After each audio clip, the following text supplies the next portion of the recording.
अरिजीत सिंह, आज इन्हें कौन नहीं जानता। किसी स्टूडेंट ने अपने एग्जाम के लिए कुछ पढ़ा हो या ना हो, लेकिन अरिजीत सिंह के गाने जरूर सुने होंगे। और ऐसा कोई आशिक नहीं होगा जो अरिजीत सिंह के गाने सुनकर रोया ना हो। लेकिन क्या आपको पता है, एक टाइम पर हम ही लोगों ने अरिजीत सिंह को उनकी आवाज की वजह से रिजेक्ट कर दिया था। मुझे बहुत दुख हो रहा है, तुम जा रहे याद नहीं आया ना? वैसे जगरातों में गाना गाने वाली ये लड़की तो आपको जरूर याद होगी, जिसने अपनी आवाज से पूरे इंडिया को दीवाना कर रखा है। लेकिन क्या आपको पता है, जब ये लड़की इंडियाज गॉट टैलेंट में गई थी तो इसे बुरी तरह से बेइज्जत करके उस शो से निकाल दिया था। लेकिन आज वही लड़की उस शो की जज बनकर बैठी है। इनके जैसे ही बहुत सारे सिंगर्स है जिनको उनकी आवाज की वजह से रियलिटी शो से बाहर कर दिया था। पर उनमें से कुछ सिंगर्स ऐसे हैं जिन्होंने रिजेक्शन के बाद इतनी मेहनत की कि जिसकी वजह से आज पूरी दुनिया उनकी आवाज की दीवानी हो गई है। इस वीडियो में कुछ ऐसे ही सिंगर्स के बारे में जानेंगे जिन्होंने रिजेक्शन के बाद जबरदस्त कमबैक किया, तो वीडियो के एंड तक जरूर बने रहिएगा। नंबर 5 पर है जुबिन नौटियाल। अब इन्हें भी कौन नहीं जानता। अपनी हेयर स्टाइल और अपनी बेहतरीन आवाज से पूरे बॉलीवुड का दिल जीतने वाले जुबिन नौटियाल आज भारत के सबसे बेहतरीन सिंगर्स में से एक हैं। लेकिन आपको जानकर हैरानी होगी कि इसी बेहतरीन सिंगर को सोनू निगम ने ये कहकर रिजेक्ट कर दिया। सत्य वचन की घड़ी में मेरी तरफ से ना है।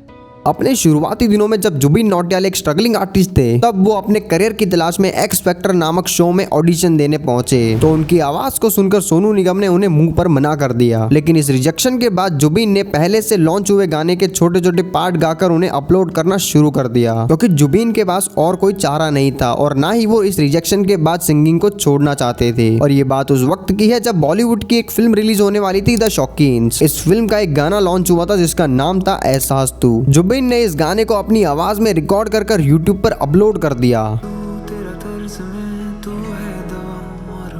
आपको जानकर हैरानी होगी कि ओरिजिनल गाने से भी ज्यादा जुबिन की आवाज वाला गाना वायरल हो गया और तब से जुबिन नौटियाल सबके फेवरेट बन गए। नंबर 4 पर है एमिवे बंटाए। 16-17 साल का एक लड़का मार्च 2014 में यूट्यूब पर एक गाना अपलोड करता है जिसका टाइटल होता है और बंटाए क्या बोलते तुम। क्या बोलते तुम, नाश्ता पानी करके भी। उस गाने पर एमिवे को थोड़ी बहुत व्यूज भी मिल जाते हैं, पर इसके बाद जितने भी गाने वो अपलोड करते हैं उस पर 1000 से ज्यादा व्यूज नहीं आते। तो अपने टैलेंट को निखारने के लिए एमिवे ने इंडियाज गॉट टैलेंट के मंच को चुना। लेकिन वहां जाने के बाद जब उन्होंने वही रैप वहां पर गाया तो एमिवे बंटाए को रिजेक्ट कर दिया और करण जौहर तो रैप को सुनकर बस हंसने लगे। लेकिन उस रिजेक्शन के बाद एमिवे ने हार नहीं मानी और वो लगातार वीडियोस अपलोड करते गए। लेकिन कुछ टाइम के बाद रफ्तार ने उनके इंटरव्यू में एमिवे के बारे में कुछ ऐसा बोल दिया जिसको लेकर एमिवे बंटाए को बहुत ज्यादा गुस्सा आ गया और एमिवे ने रफ्तार को रोस्ट करते हुए एक रैप लॉन्च किया। मेरे जनता कमाया छोटे, समझ में आया क्या? जो कि एमिवे के लिए टर्निंग पॉइंट साबित हुआ, क्योंकि वो रैप सॉन्ग डालते ही वायरल हो गया और उसके बाद एमिवे ने कभी पीछे मुड़कर नहीं देखा और आज वो इंडिया के टॉप रैपर की लिस्ट में आते हैं। नंबर 3 पर है नेहा कक्कर। नेहा कक्कर एक ऐसा नाम है जिसे सिर्फ भारत में ही नहीं पूरी दुनिया में जानते हैं। लेकिन उस वक्त जब नेहा कक्कर एक स्ट्रगलिंग आर्टिस्ट थी तो वो इंडियन आइडल के 5वें सीजन में अपने करियर को तलाशने के लिए ऑडिशन देने गई थी। लेकिन आपको जानकर हैरानी होगी कि उस वक्त पर इंडियन आइडल के जज को वो बिल्कुल भी पसंद नहीं आई। नेहा कक्कड़, एक मिनट, तेरी आवाज सुनकर लगता है मैं अपने मुंह पर मारूं थप्पड़ यार।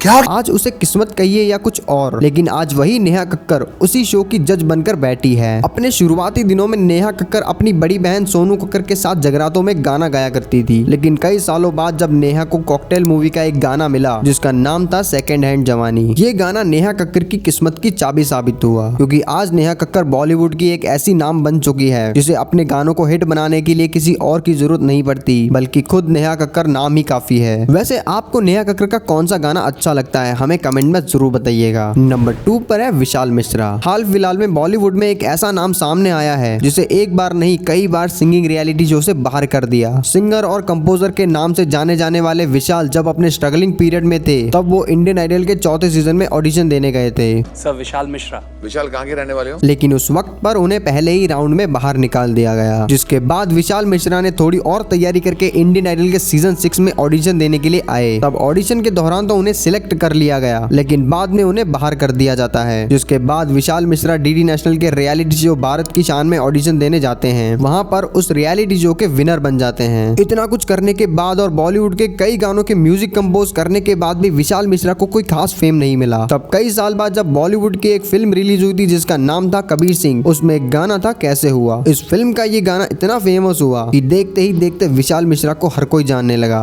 हंसता रहता हूँ तुझसे मिलकर। नंबर 1 पर है अरिजीत सिंह। आज अरिजीत सिंह की सादगी और आवाज का हर कोई दीवाना है, लेकिन एक टाइम था जब हम ही लोगों ने इन्हें कम वोट देकर रिजेक्ट कर दिया था। ये बात उस वक्त की है जब सोनी टीवी के एक singing reality show fame Gurukul में पार्टिसिपेट किया था। ये टॉप 5 में पहुंचने ही वाले थे, लेकिन इन्हें जनता ने वोट ही नहीं किया, जिसकी वजह से अरिजीत को टॉप 5 से निकलना पड़ा। लेकिन इस रिजेक्शन के बाद अरिजीत सिंह ने हार नहीं मानी और उन्होंने 10 के 10 ले गए दिल नामक शो में पार्टिसिपेट किया और उस शो के विनर भी बन गए। ये शो जीतने के बाद भी अरिजीत सिंह को बहुत स्ट्रगल करना पड़ा बॉलीवुड मूवी में गाने के लिए, लेकिन कुछ साल बाद इन्हें मौका मिला एक गाना गाने के लिए जिसका नाम था तुम ही हो।